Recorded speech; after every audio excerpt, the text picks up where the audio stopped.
हम बता दें इस समय हम संजीव ग्रोवर के घर हैं और यहाँ पर कांग्रेसी प्रत्याशी लोकसभा प्रत्याशी चौधरी महेंद्र प्रताप जी यहाँ पर आए हैं। चाय पार्टी है यहाँ पर स्वागत किया गया है यहाँ पर, क्योंकि पूरा का पूरा पंजाबी समुदाय की बात करें तो यहाँ पर इकट्ठा हुआ पड़ा है। आइए बात करते हैं एक बारी कि जो लोग कहते हैं कि गुजर और पंजाबी, गुजरों को वोट दोगे, पंजाबी को वोट दोगे, बहुत सारे जातिवाद को लेकर यहाँ पे चुनाव इस समय चलते हैं, जानते हैं। क्योंकि चौधरी महेंद्र प्रताप की बात करें तो ये खुद गुजरा और पंजाबियों का भी समर्थन करते हैं समय समय पर। और आइए हम बात करते हैं जी,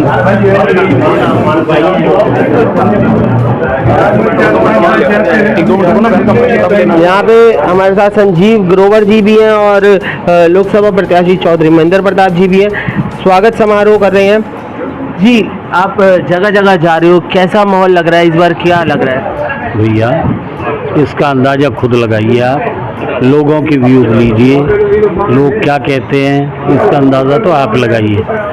उम्मीदवारों को तो सब कुछ अच्छा नज़र आता है, लेकिन मैं समझता हूँ 2019 में पुलवामा एक ऐसा विषय हो गया जिसे राजनीतिक जुमला कहा मेरी दृष्टि में, जो खुल भी गया कि पुलवामा एक ऐसा जुमला बढ़ गया था जो एक बड़ी स्टोरी थी, जिसका बीजेपी के गवर्नर ने स्वयं कह दिया, सतपाल मलिक ने, आपने देखा होगा कि मैंने तो प्रधानमंत्री जी से कहा था और उन्होंने कहा चुप रहिए, ये हमारा काम। मतलब खुल गया ना कि खेला करना था और एक ऐसा वातावरण क्रिएट हो गया, देशभक्ति, देशभक्ति, और लोगों में चारों तरफ देशभक्ति, मोदी की बात पैदा हो गई। आज 2024 है, वो जुमले भी लोगों खुल गए, तीसरा जुमला भी सामने आ गया। क्या आ गया? इस बार लग रहा है फिर राम मंदिर के नाम से वोट मिलेगा। ये जुमला था लेकिन उसका कोई असर नहीं है, ये सही गलत साबित हुआ। देश के सबसे बड़े धर्माचार्य जिनको क्या नाम है तुम्हारा, जो अपने पद तक चारों उसके पीठों के आचार्य हैं, उन्होंने आदि गुरु जी ने कहते हो शंकराचार्य, उन्होंने उसमें शामिल होने से इनकार कर दिया। क्यों कर दिया? इसलिए कर दिया कि ये राजनीतिक उसमें हम शामिल नहीं होते। मंदिर का कंसेप्ट, मंदिर का जो वो मामला है, ये जो पूर्ण ही नहीं है तो इस पर राजनीतिक उसमें हम शामिल नहीं होते।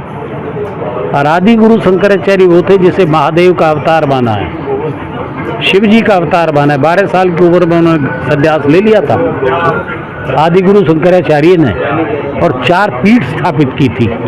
प्रेथा के चारों पीठ सनातन धर्म की ध्वजा को उसको बरकरार रखेंगे और उन पर वही अच्छे साधक पुरुष ही बैठेंगे।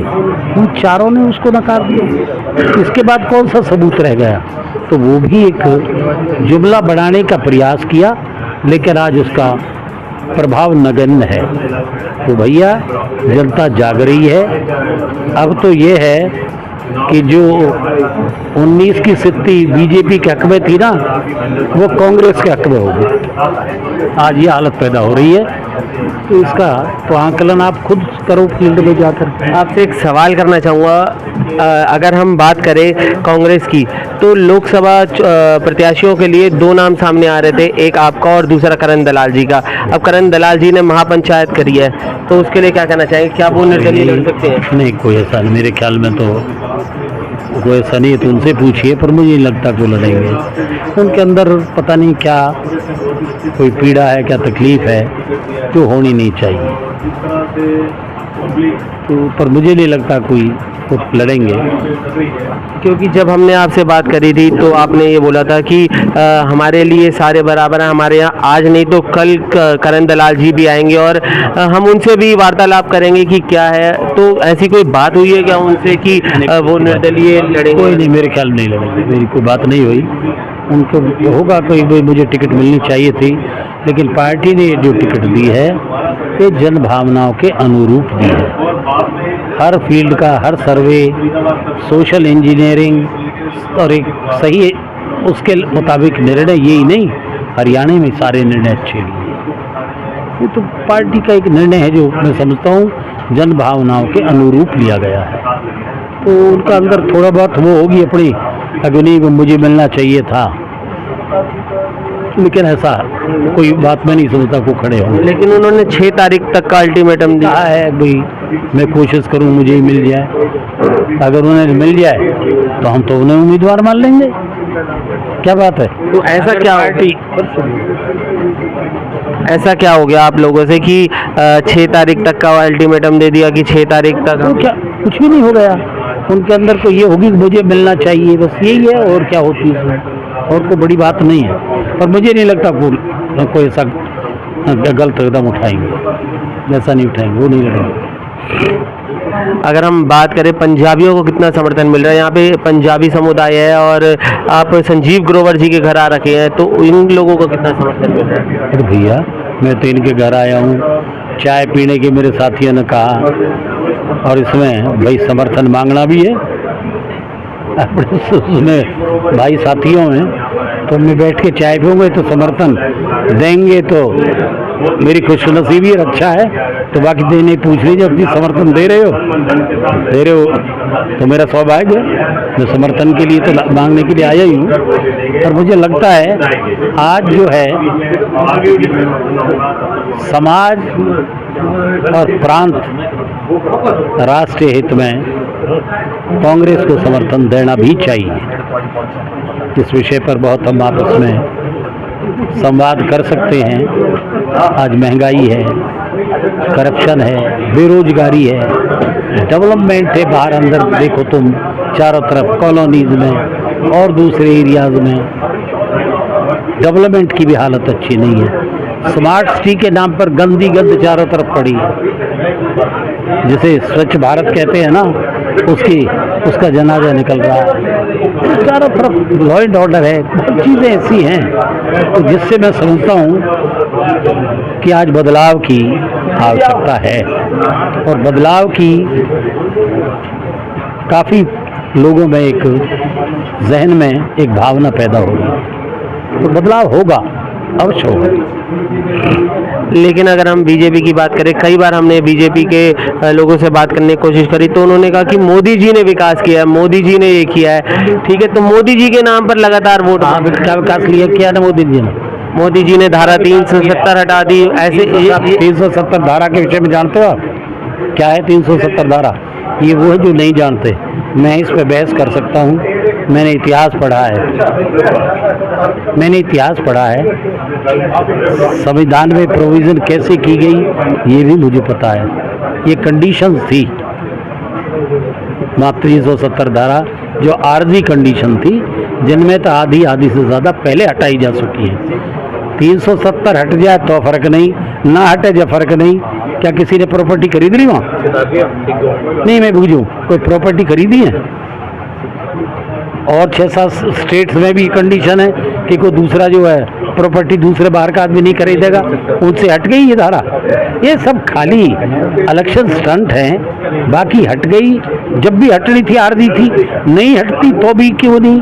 क्या वहाँ पूरी तरह शांति पैदा हो गई? अब तक इलेक्शन नहीं करा पाए हम। पूरी तरह से मिलिट्री का कंट्रोल है, पहले भी था, होना चाहिए सुरक्षा की दृष्टि से, तो मैं वो नहीं कह रहा, पर ये धारा को उपलब्धि मान लें, क्या चीज़ है ये भी वही स्टंटबाजी है, वो बड़ी चीज़ें नहीं है ये। आप दूसरे इश्यूज में देखिए, चाइना कहाँ है? चाइना के लिए कई विपक्षों ने कई बार सवाल उठाया है कि जॉइंट पार्लियामेंट्री कमेटी बनाइए और सारा इसकी जांच करके देखिए कहाँ है, कौन कर रहा है। तो ये खैर पॉलिटिकल वो है, पर इन पर ज़्यादा बहस नहीं करनी चाहिए। ये राष्ट्रीय सुरक्षा के मामले हैं, इन पर क्यों बहस करें इसमें ज़्यादा। मैं बहस की भी ज़्यादा हक में नहीं हूँ, पर इनका पॉलिटिकल इस प्रकार के कोई माइलेज लेना लगना ये कोई बहुत बड़ी चीज़ है। इस समय हम संजीव ग्रोवर जी के घर पे हैं और ये हमारे साथ संजीव ग्रोवर जी खड़े हैं। संजीव जी, आज आपने कांग्रेस का पटका पहन लिया, क्या कहना चाहेंगे? सर देखो ऐसा है, हमारे सामाजिक आदमी और समाज के साथ चलते हैं, और वो हमारे गुरु भाई भी हैं। ठीक है, मेरे गुरु के साथ हैं, जो मेरे गुरु के साथ है तो मेरे को साथ देना पड़ेगा फ़िलहाल तो। और अगर कोई और प्रत्याशी होता तो शायद हम यहाँ ना भी होते, क्योंकि बाबूजी के साथ हम खड़े हैं तो खड़े हैं। तो साथ तो आप बीजेपी का भी दे रहे हो मेरे को लग रहा है, क्योंकि बीजेपी ने आपको पद दिया है, तो साथ तो आप बीजेपी का भी दे रहे हो। बहुत ऐसा है, मैंने अभी बोला ना सामाजिक आदमी, तो कांग्रेस है, बीजेपी है, सारे मेरे भाई हैं, तो उस चीज़ में मुझे फ़र्क नहीं पड़ता। अगर वो मेरे घर पे आ रहे हैं, मान सम्मान दे रहे हैं तो अच्छी बात दे रहे हैं। और बीजेपी का तो मैं शुरू से रहा हूँ, और लेकिन आज कांग्रेस में हमारे बड़े भाई आए हैं और प्रत्याशी भी है, और तो वो चीज़ हमें देखनी पड़ेगी आगे क्या करना है। तो ऐसा आप समर्थन किसको देना चाहेंगे, बीजेपी को या कांग्रेस को? ऐसा कुछ सोचा है अभी तक? देखो, ऐसा समर्थन तो मेरा किसको है वो तो मैं अभी टाइम आगे पता लग ही जाएगा, क्योंकि जब हम खुल के चलेंगे तो खुल के चलेंगे, कोई पीछे नहीं चलेंगे। और ये भी नहीं है कि हम पीछे से काम करेंगे तो सामने सबको बताए करेंगे। अगर हम आपकी बात करें, संजीव ग्रोवर की बात करें, तो आपने टी शर्ट भी पहन रखी है बनवाल वेलफेयर एसोसिएशन लॉयंस क्लब के साथ भी आप प्रेसिडेंट हैं और लगातार सेवा में जुड़े रहते हैं, जिस वजह से आपके साथ लाखों लोग जुड़े हुए हैं। तो क्योंकि हर लोकसभा प्रत्याशी चाहेगा कि संजीव ग्रोवर के साथ हम जुड़े, ताकि हमारे साथ लोग जुड़े और हमारे को वोट ज़्यादा अधिक से अधिक मिल सके। तो आपने कुछ सोचा होगा, क्योंकि आप भी लोगों से बोलेंगे कि हाँ हम इसको वोट देना है या इस लोगों के साथ। देखो, जो सेवा करेगा वो हमें उसको मेवा मिलेगा। तो बाबूजी सेवा करते हैं, महेंद्र प्रताप जी, और उनके नाम में MP है, कुछ भी है, तो सेवा करते हो, सेवा करेंगे तो मिलेगा, सीधी सी बात है। जो सेवा करेगा, हमारे साथ संजीव ग्रोवर जी है। संजीव ग्रोवर जी का कहना है कि जो सेवा करेगा उसको मेवा मिलेगा। और यहाँ पे इस समय हम बताएं कि लोकसभा प्रत्याशी कांग्रेस के चौधरी महेंद्र प्रताप जी हैं। इनका कहना है कि हमारे गुरु भाई भी हैं, और हमारे घर जो भी आएगा, चाहे कांग्रेस से आए, बीजेपी से आए, आम आदमी पार्टी से आए, जो भी आएगा हमारा मेहमान है, और हम उसका स्वागत उसी प्रकार से करेंगे जिस प्रकार से हम करते रहे हैं।